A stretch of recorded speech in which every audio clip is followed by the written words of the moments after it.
The night was unnervingly quiet as Ava Thompson drove down the narrow, winding road leading to the outskirts of her hometown, Crestfall.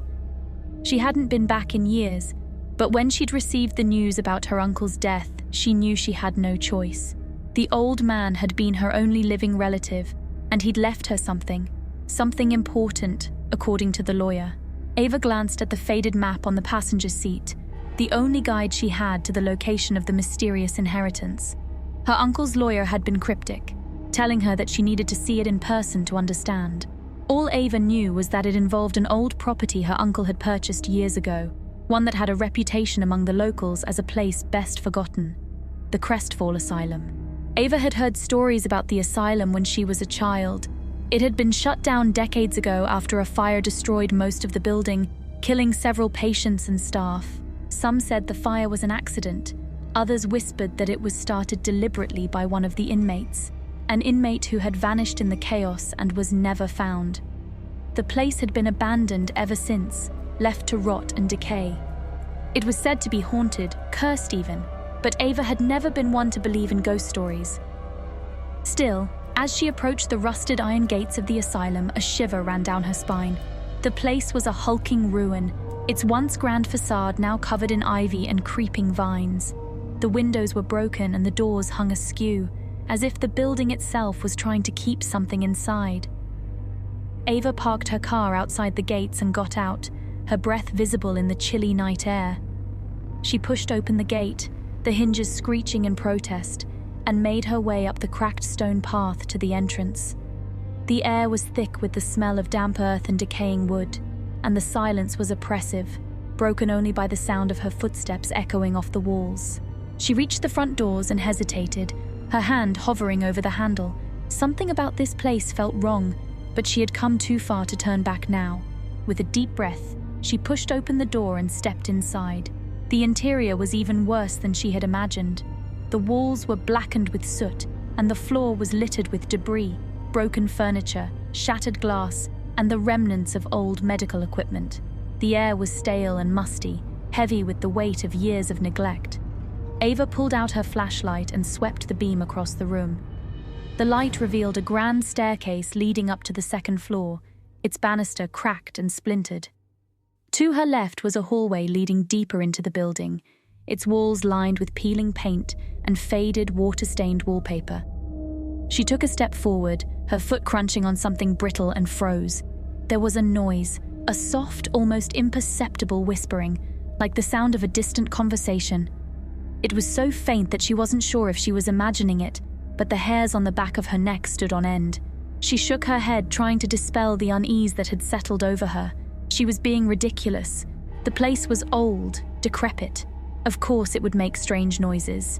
But as she continued down the hallway, the whispering grew louder, more distinct, until she could almost make out words. She stopped in front of a door, its wood warped and cracked, and listened. The whispering was coming from inside, a low murmuring sound that seemed to crawl under her skin and settle in her bones. She reached for the doorknob, her hand trembling, and slowly turned it. The door creaked open, revealing a small, dimly lit room. The walls were covered in yellowed, curling wallpaper, and a single, dusty chair sat in the center of the room. There was nothing else, no windows, no furniture, nothing to explain the whispering, but the sound was still there, filling the room surrounding her. Ava stepped inside, her heart pounding, and the door slammed shut behind her. Ava spun around, her flashlight beam dancing wildly across the walls, but there was no one there. The door was closed, the room empty, yet the whispering continued, growing louder and more insistent. She pressed her back against the door, her pulse racing, and tried to steady her breathing.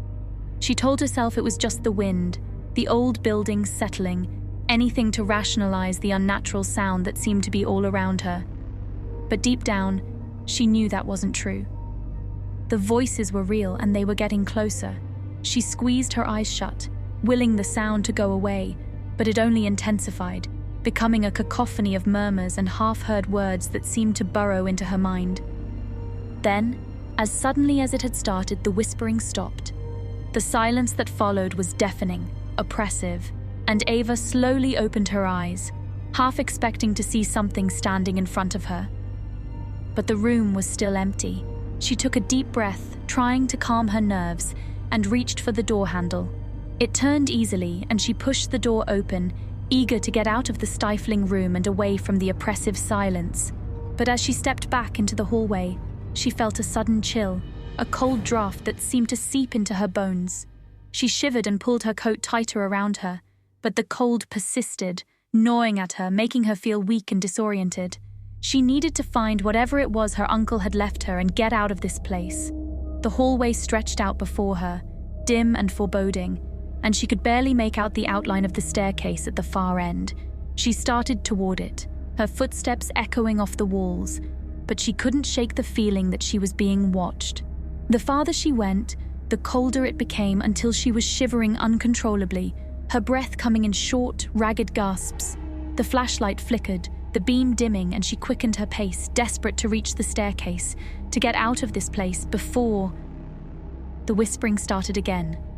This time it was louder, more distinct, and Ava could hear the words, disjointed and fragmented, but unmistakable. "She's here, she's come back, she'll join us, forever." Panic surged through her, and she broke into a run, her footsteps pounding against the floor.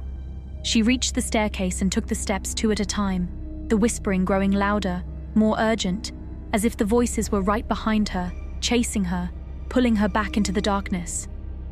She reached the top of the stairs and stopped, gasping for breath, her eyes scanning the darkened hallway. There were more doors here, their paint chipped and peeling, and she had no idea which one to choose, which one would lead her to whatever it was she was supposed to find. But there was no time to think, no time to hesitate. She chose the door closest to her and shoved it open, stumbling inside and slamming it shut behind her. The room was dark, the only light coming from her flickering flashlight. She could barely make out the shape of a large wooden desk in the center of the room, its surface covered in dust and old papers. The whispering had stopped, but the silence was even worse. It pressed in on her, making it hard to breathe, hard to think. She crossed the room to the desk, her hands shaking as she rifled through the papers, searching for something, anything that would tell her what she was supposed to do.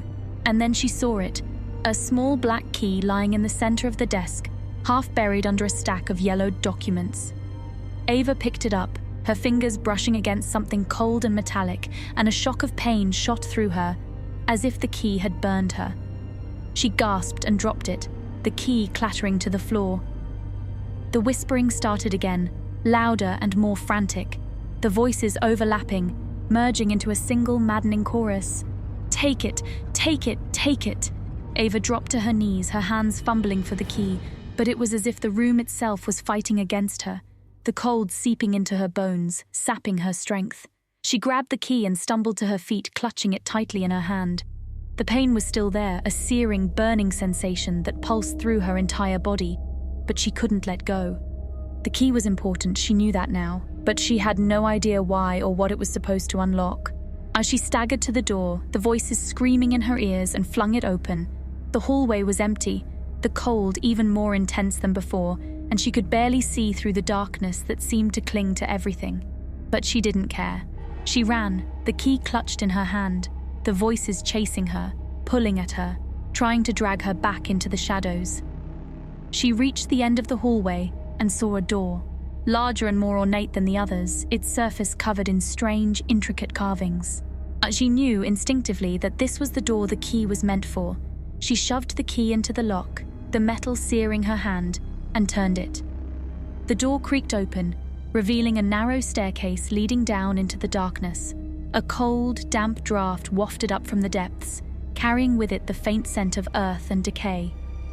Ava hesitated, her instincts screaming at her to turn back, but the voices were relentless, their whispers clawing at her mind, urging her forward.